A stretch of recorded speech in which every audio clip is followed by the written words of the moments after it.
Hey, what's going on, guys? I am so excited. This is my first episode of Good Energy Talks. I'm gonna be honest, y'all. I've been wanting to do this for so long, but I feel like, a lot of times fear getting in the way of you really doing the things you want to do. So I was like, you know what, God, I'm gonna just do this. I'm gonna stop bullshitting. I'm gonna stop procrastinating. I'm gonna really kind of just put my foot and my all into this segment. And so it's been so special for me for so long because Good Energy Talks is really about connecting with other people, like-minded people who are really on the level of greatness and success.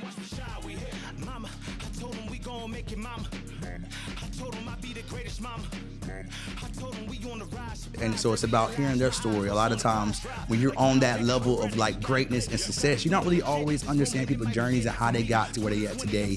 So this is really about me connecting with people that look like me, who may be different from different backgrounds of how they got started. So my first guest of Good Energy Talk, I am so excited. This brother is not only just a huge mentor of mine, but a great friend, a great brother, a great father, and so much more. He has been doing so many great things, originally from Ohio. Ladies and gentlemen, welcome my brother, James Swoope, the legend himself. I'm from Cleveland, Ohio. You know, there's Ohio, then there's Cleveland. So. My bad, Cleveland, Ohio. Man, how's it going, man? It's going, I'm blessed, man.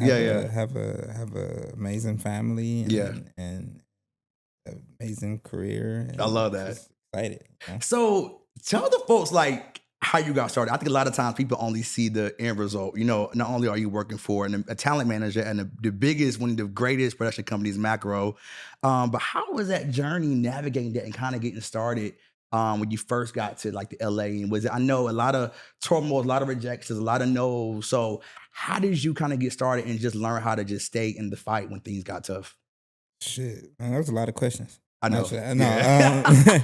I mean, I've been wanting to be a director since I was 5. Yeah. Right? Like I seen The Three Ninjas.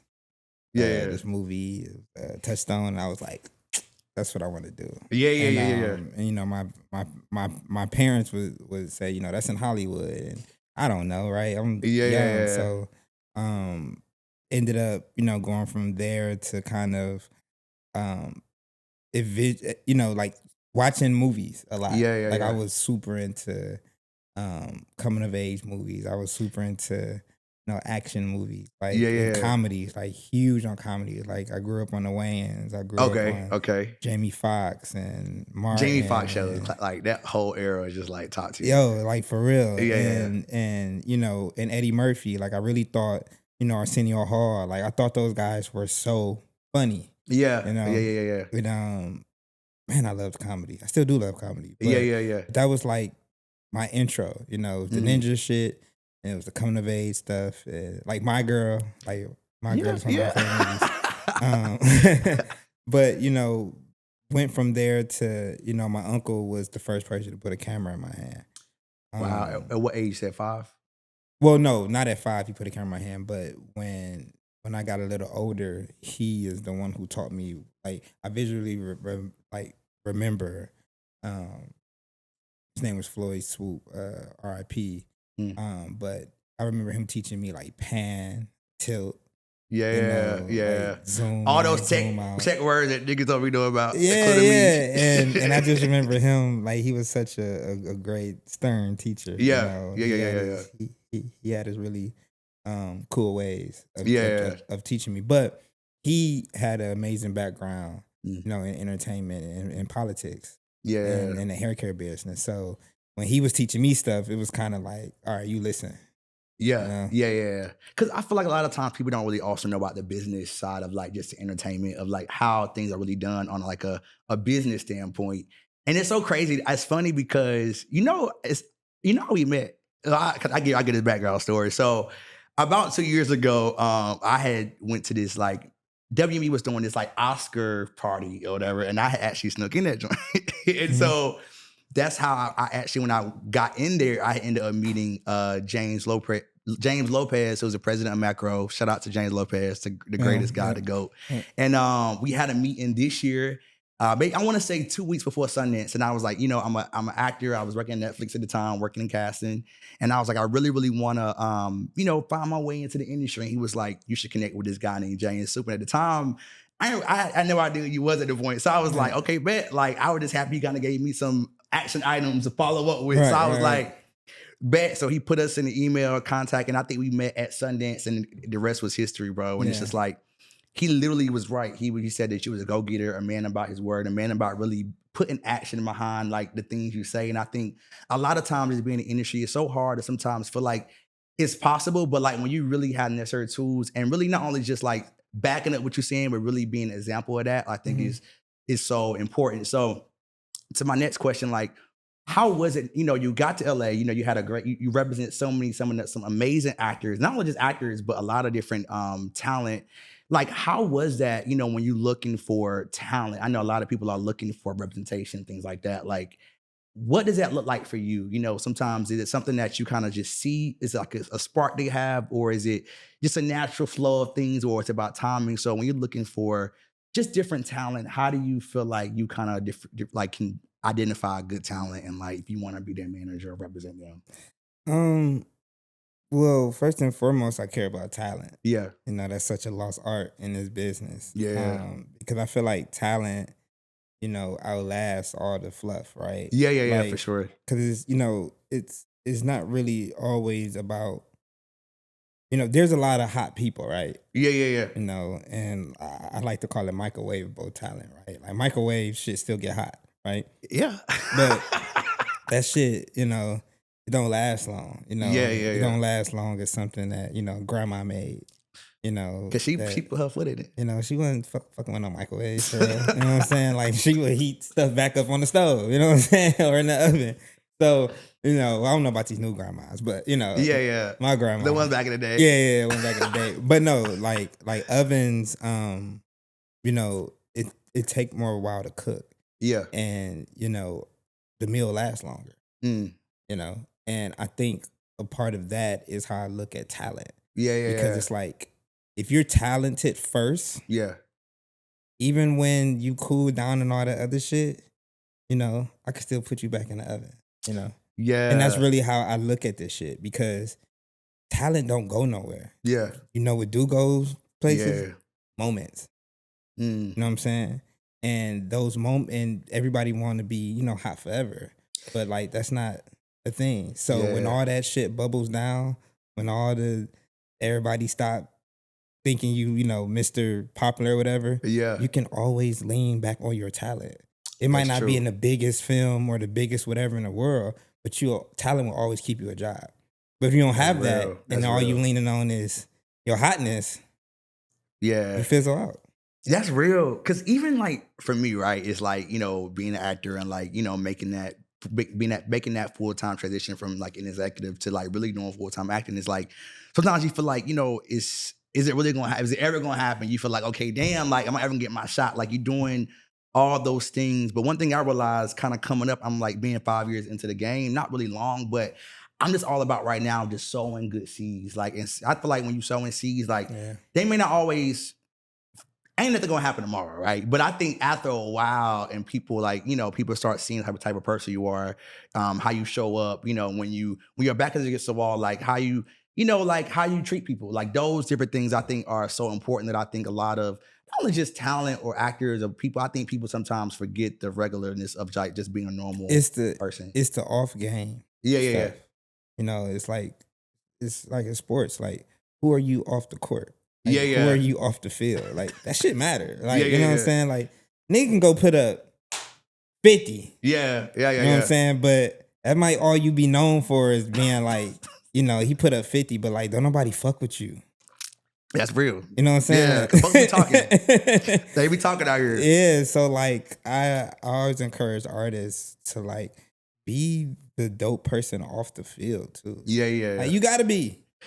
Yeah. Cause these folks working with you every single day. Like, it ain't no like who you are, bro. Like, you can only, like, if you're trying to hide it, you can only hide it for so long. And I think that was my stance kind of coming in from a small town. Like, I felt like when I first got out here, I felt like I had to always explain my happiness and like my joy. Cause like people never understood it. They thought it was like, is it a front or is it like, you just doing it for like Hollywood? But I was like, nah, like, this is really me, because we've been through those storms where it's like we had to get up out of bed and really believe in ourselves if like we actually can do it. And so when you get to that place of healing, of like places like, what, like I deserve this, like I deserve to be here, it feels different because you can sleep like peacefully at night knowing that like yourself. Yeah, and people don't like that. You know, like people, you know, especially in this life period, but specifically talking about our industry, it's like, you know, a lot of people who you work with and who you work for and who you come across, and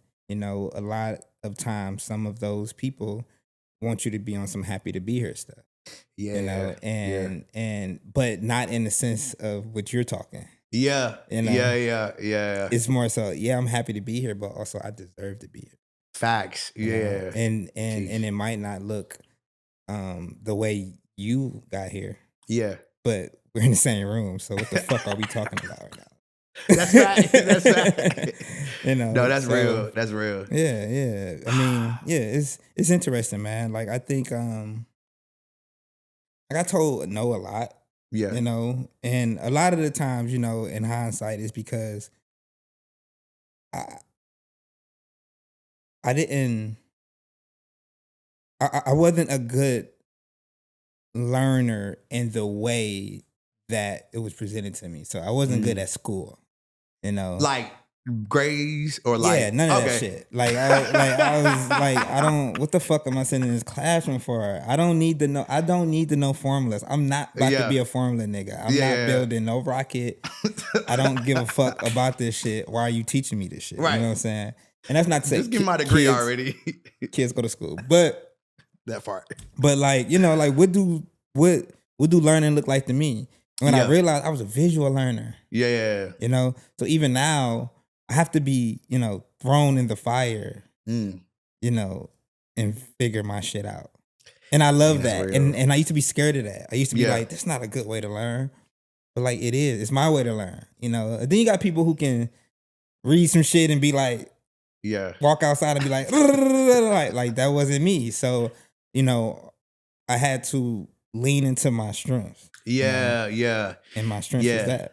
And speaking of strengths, like I want to talk about like one, I guess, because I know, like I said, you are a manager, but you also like you did a lot of other things before management. But I guess what has been one of your most rewarding like feelings or I guess moments so far? I guess you would say like in your career. And of course, we still got a long way to go, but it's like I think it's so important to be able to kind of just like take appreciation, like how far you come, and like you know be able to like talk about those things that you were.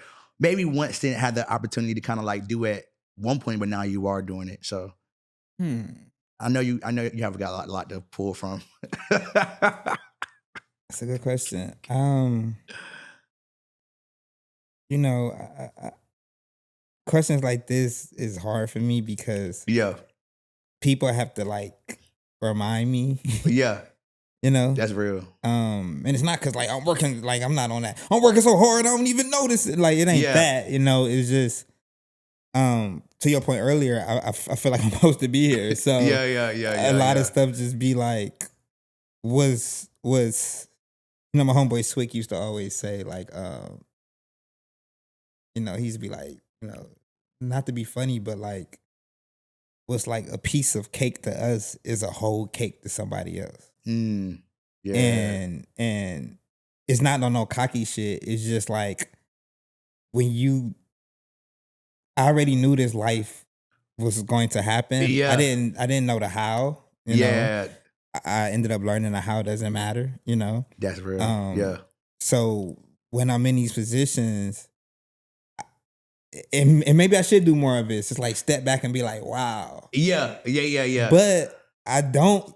And I'm fine with that too. Facts. You know, and I'm gonna talk my shit. I'm gonna be like, oh, this is dope, this is that. But one is not to belittle nobody because I don't fuck with that. But it is to like, you know, pat myself on the back. But also, sometimes I got to be reminded.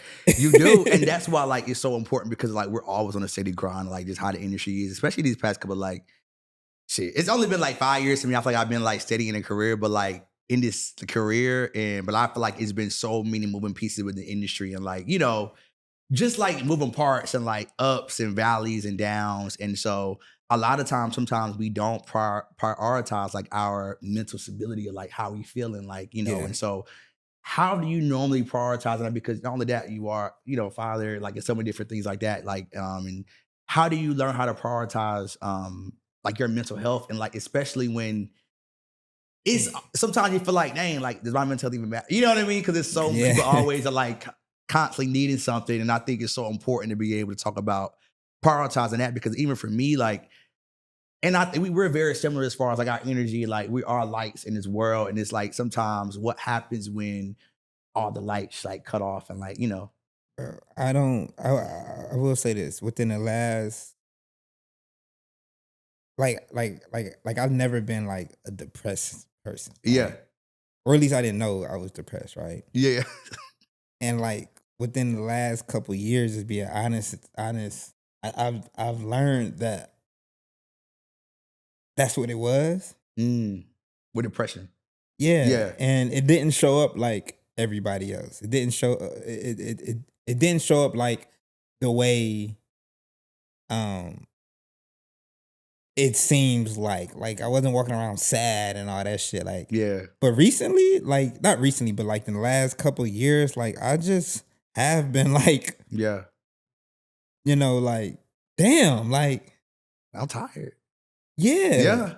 and you know, shout out to my girl, you know, she really, you know, forced me, you know, to look into therapy. Yeah. You know, and we've done therapy not because we had issues. Yeah. But just because we don't have issues, you know, or we or we know how to work those issues out.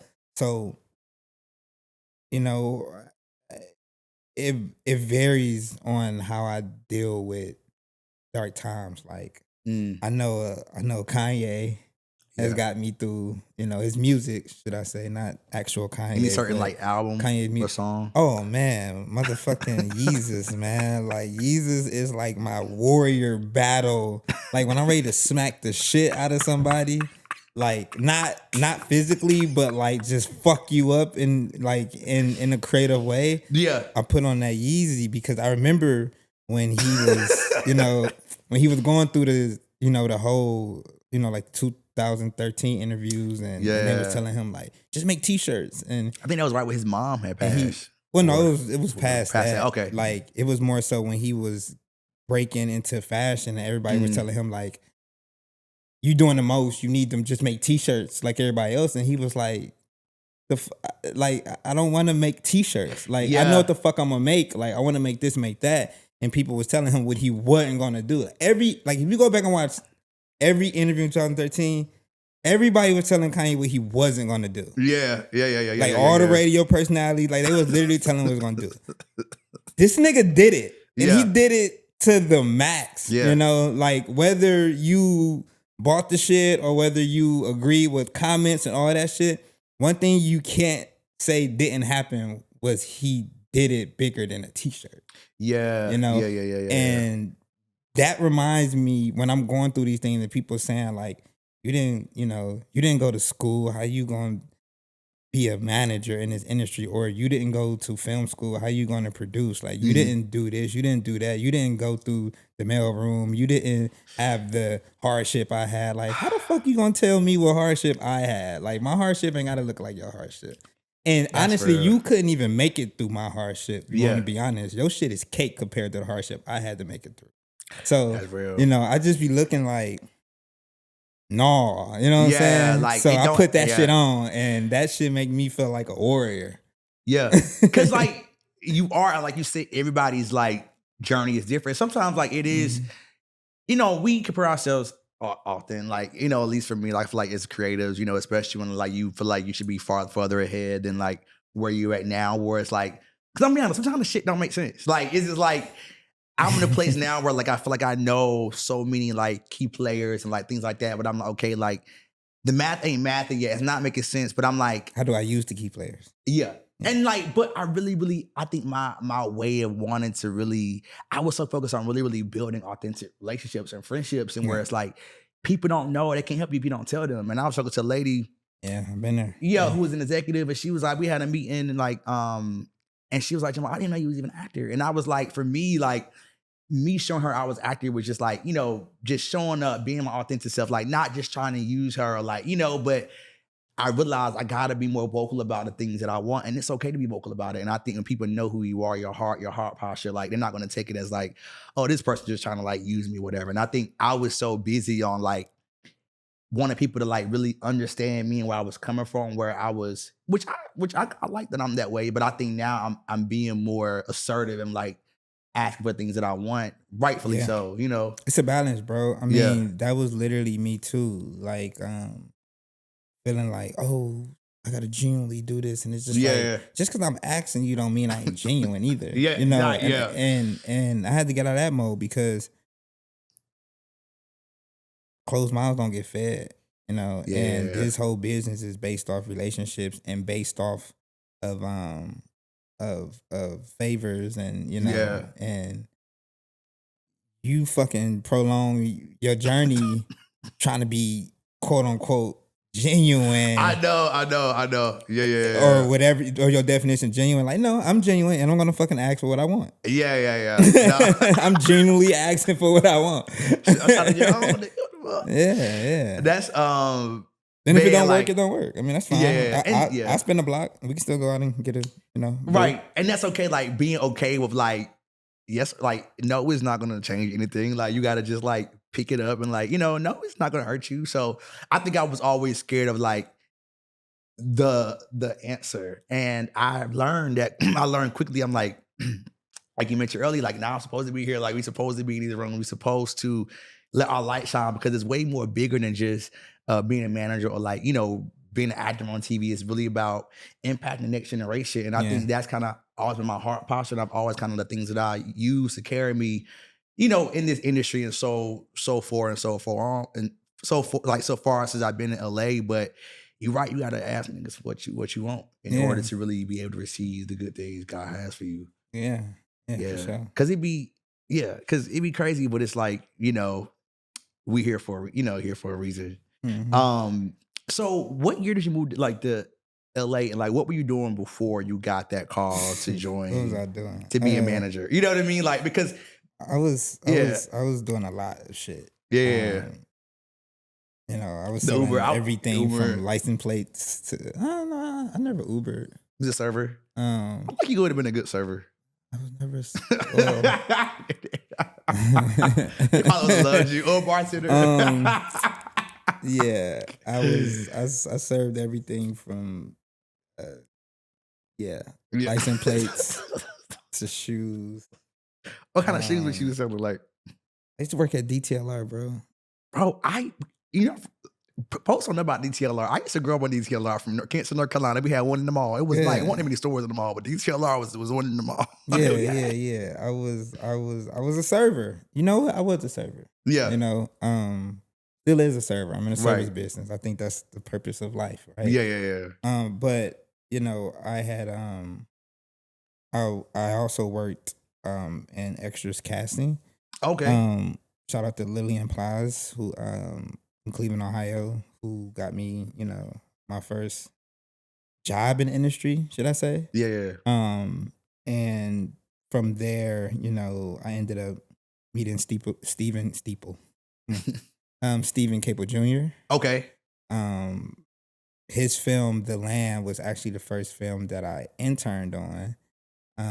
What year was this? This was 2014 when we shot, I believe. 2014. Wow.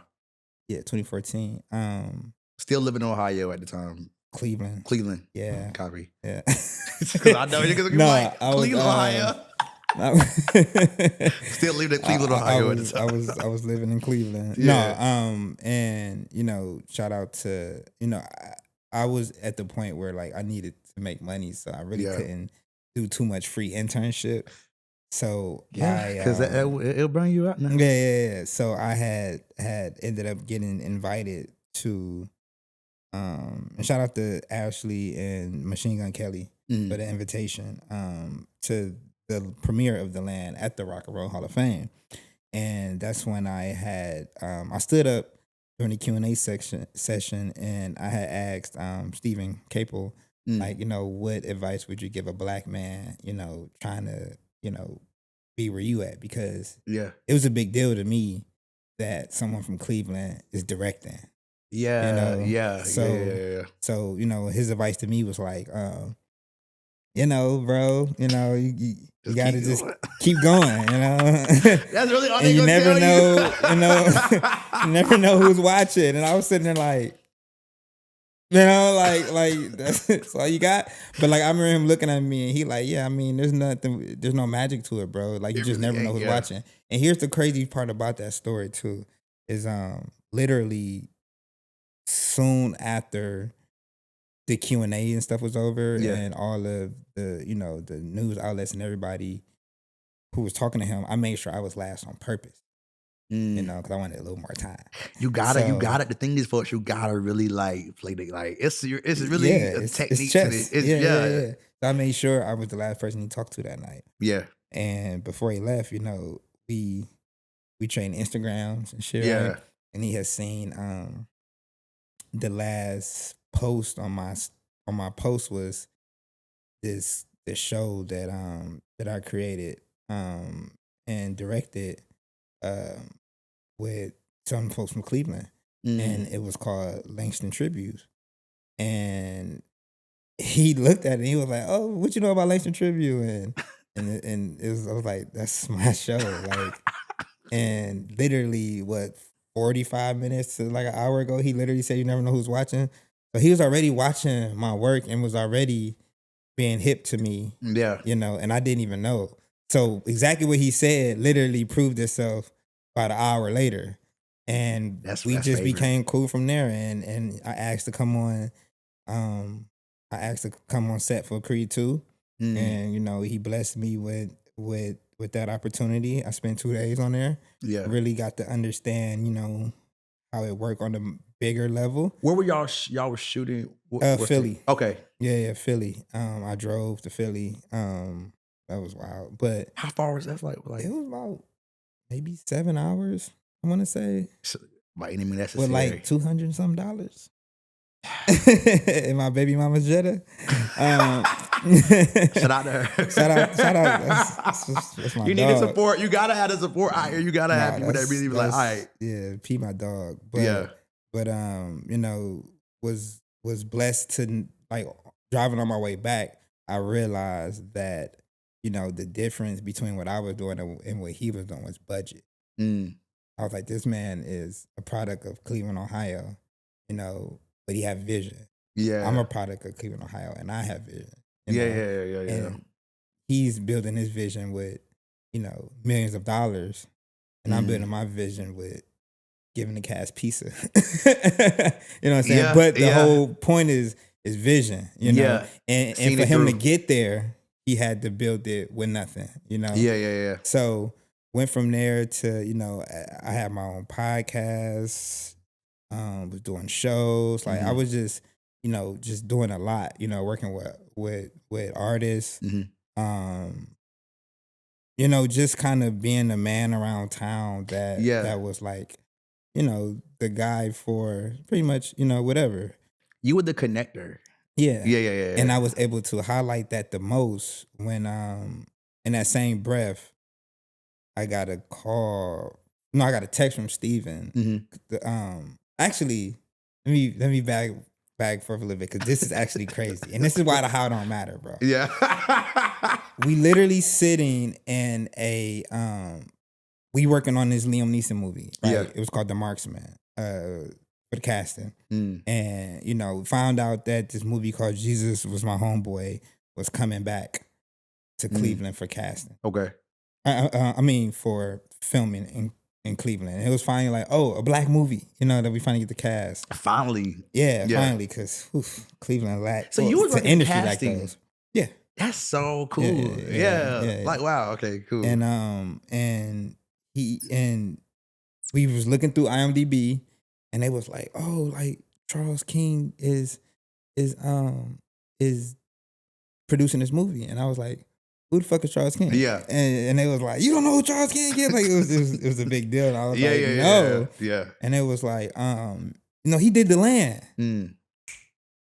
I was like, that's the first movie I worked on with y'all. Like, he did The Land. Let me call Steven.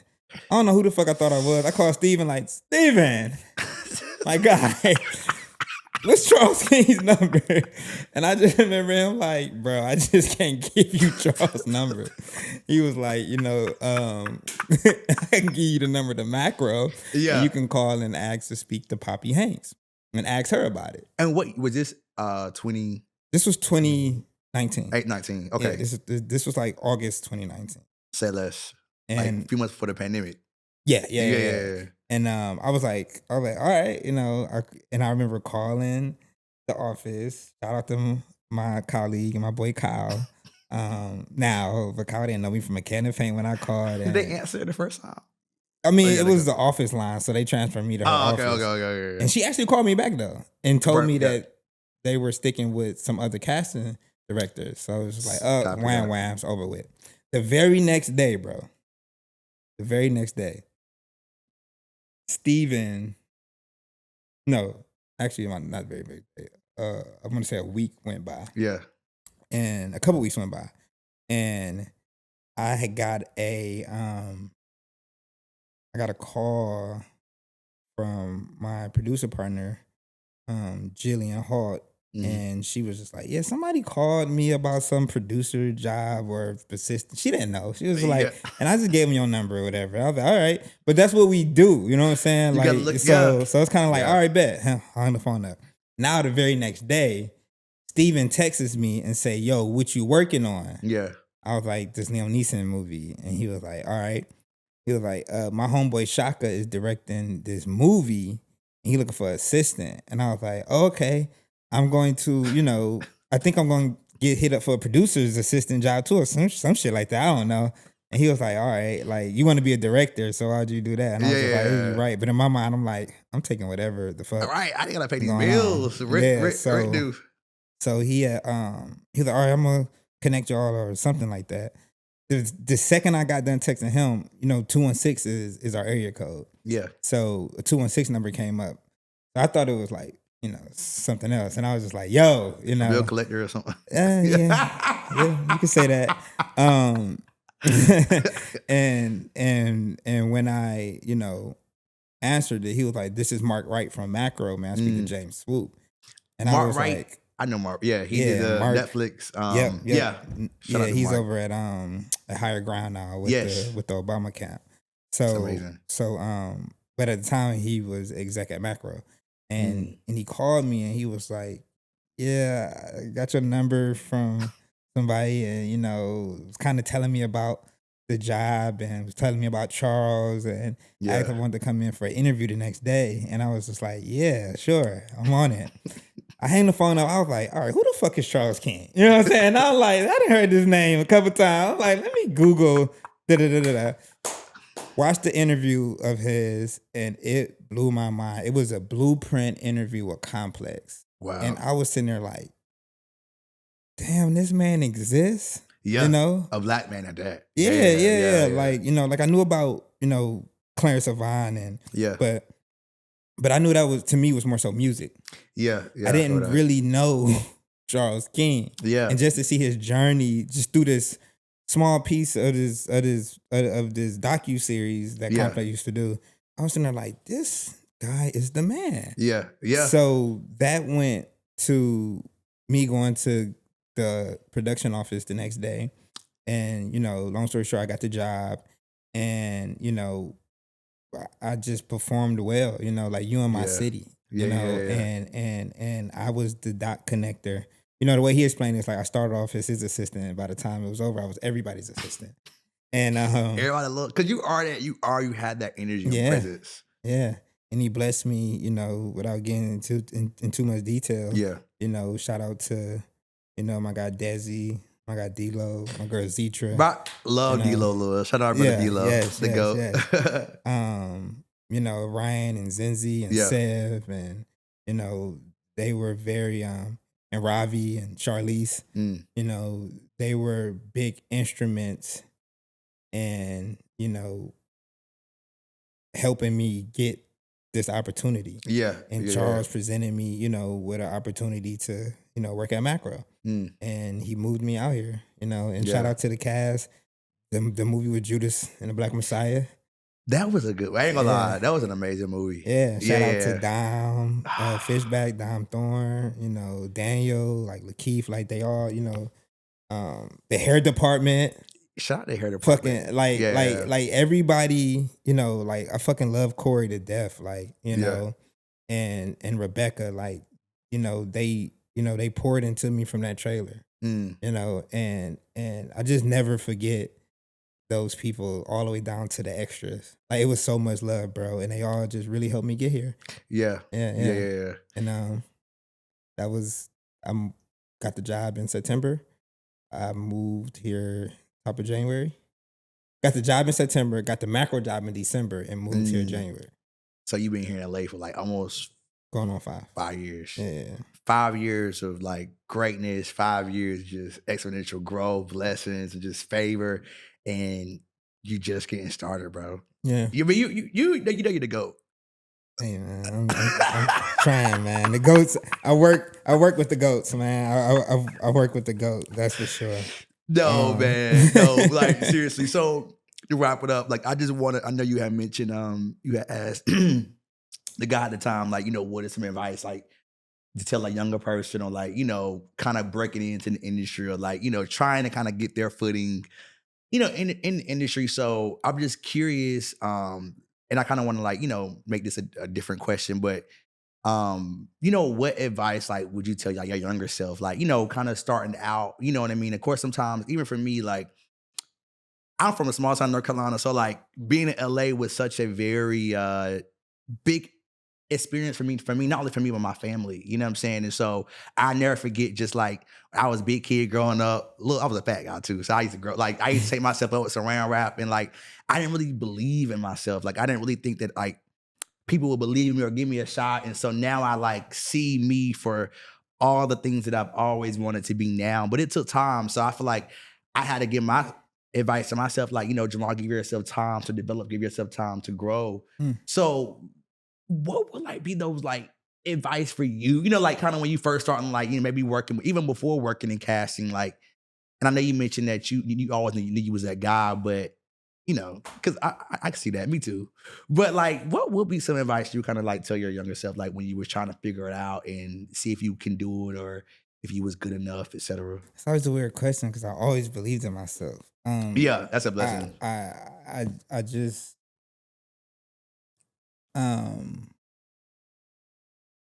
maybe I didn't have to be so aggressive with it, but like I actually I wouldn't even tell myself not to be because that was my coping mechanism. Like, don't fucking tell me what I can't do. Facts. Yeah.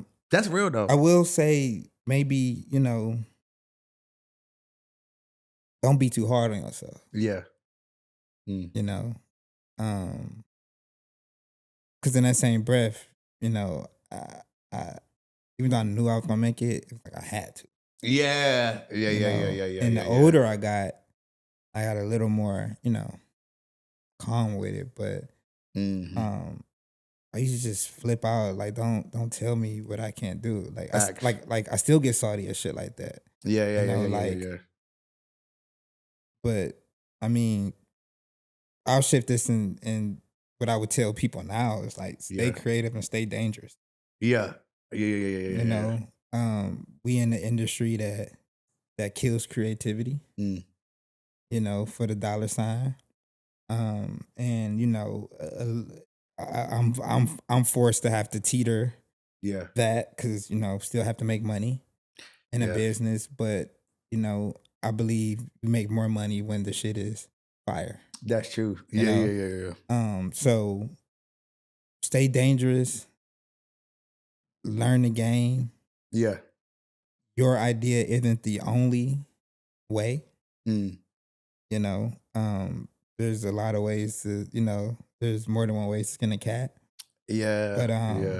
But as long as the goal is the same, like, don't be afraid to lean into how other people get to that goal too. Yeah. Well, you're a pastor, boy. But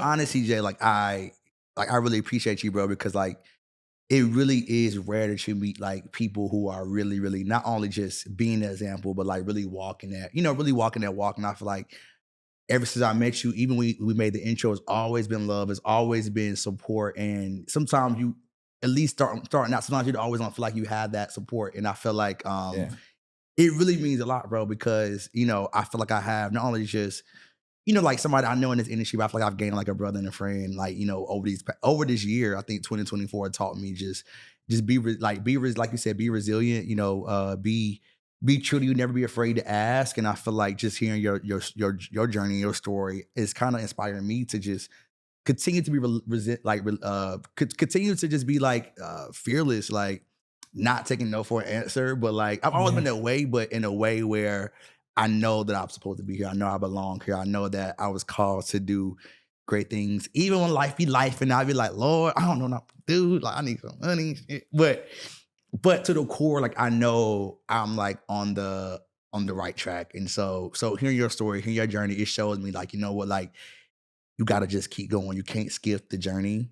You can't skip the hard times. And I know I'm doing everything I'm supposed to be doing in this moment. So you are, man. You a light for real, man. Like you like, you know, I joke, you know, with my friends about you a lot, man, because you a nigga that's everywhere. You know, I think one of my homies was just saying like they seen you on Baddies or some shit like that. Yo, I'm like, this nigga. I gotta get that check. I feel you, but that's like, crazy. but like that's the making of a star, bro. I am actually weak right now, bro. Nigga just told me that. Yeah, bro. Nigga, I seen, you know, when I realized too that you was lit, I was saying like this nigga is on you know, how WME be having, you know, their award parties. I think it was the Emmy parties and shit. Like you were on their IG like you were a fucking client. I was sitting like, this nigga, how do he do this? Like this is so lit. Like you gotta manifest. No, for real, but like that's the kind of shit like you gotta do. You know what I'm saying? You're not afraid to be you. Yeah. But there's a limit to being you. Everybody shouldn't be them.